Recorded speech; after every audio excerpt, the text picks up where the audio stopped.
शुभ से अनीस भाई को पता है, पर डॉक्टर जहीर साहब को बताऊंगा कि मैं जब महाराष्ट्र में एमएलए था तो मुझे भी एक इंजीनियरिंग कॉलेज मिला और मुझे मिला हुआ इंजीनियरिंग कॉलेज मैंने नागपुर के अंजुमन इस्लाम को दिया।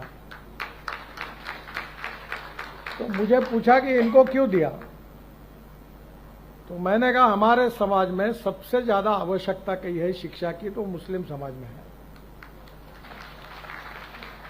दुर्भाग्यवश यह है कि पांच ही धंधे समाज में लोकप्रिय है, चाय की टपरी, पान ठेला, कबाड़ी का दुकान, ट्रक ड्राइवर और क्लीनर।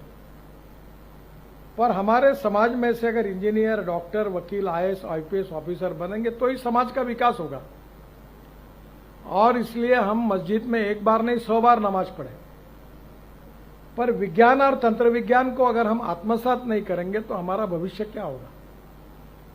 आज डॉक्टर अब्दुल कलाम साहब जब न्यूक्लियर साइंटिस्ट बने और उन्होंने ऐसा काम किया कि आज डॉक्टर कलाम साहब का नाम हमारे देश में नहीं विश्व में सबके पास पहुंचा है। और इसलिए मैं एक बात पर विश्वास रखता हूं कि कोई भी व्यक्ति उसकी जात, पंथ, धर्म, भाषा और सेक्स से बड़ा नहीं होता, उसके गुणों से बड़ा होता है। और इसलिए हम जात, पंथ, धर्म, भाषा और सेक्स के आधार पर किसी को डिस्क्रिमिनेट नहीं करें। मैं तो राजनीति में हूं, यहां तो बहुत बातें चलती है। तो मैंने कहा नहीं, जो मैं मेरे हिसाब से चलूंगा, जिसको देना वोट देगा, नहीं देगा वो नहीं देगा।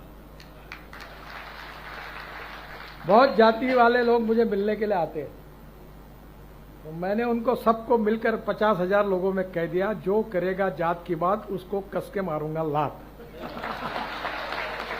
तो मुझे मेरे मित्रों ने कहा कि ये कहकर तुमने बड़ा नुकसान किया है।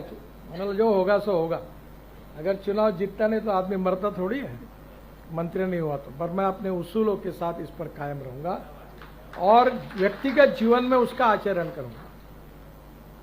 आज मुझे खुशी है कि अंजुमन इस्लाम से हजारों लड़के लड़कियां इंजीनियर बने। अगर ये मौका उनको नहीं मिलता तो नहीं बनते। और इसलिए शिक्षा बहुत महत्वपूर्ण है। और शिक्षा से केवल आपके परिवार की और आपकी प्रगति और विकास नहीं होगा, तो शिक्षा से समाज का और देश का विकास होगा।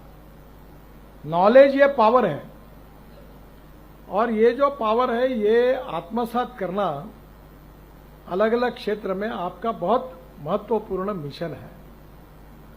मैं इंजीनियर नहीं हूं, बहुत लोगों की गलतफहमी है कि मैं इंजीनियर हूं, क्योंकि मेरे नाम पर 7 वर्ल्ड रिकॉर्ड हुए हैं।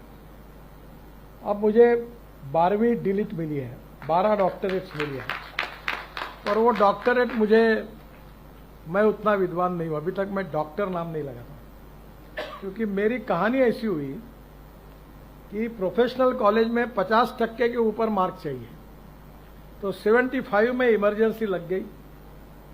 और इमरजेंसी के खिलाफ मैं 11वीं में था, तो काम करना मैंने शुरू किया, मेरा करियर खराब हो गया। तो मुझे इंजीनियरिंग के एडमिशन के लिए मैं डिस्क्वालीफाई हुआ, अप्लाई करने के लिए डिस्क्वालीफाई हुआ।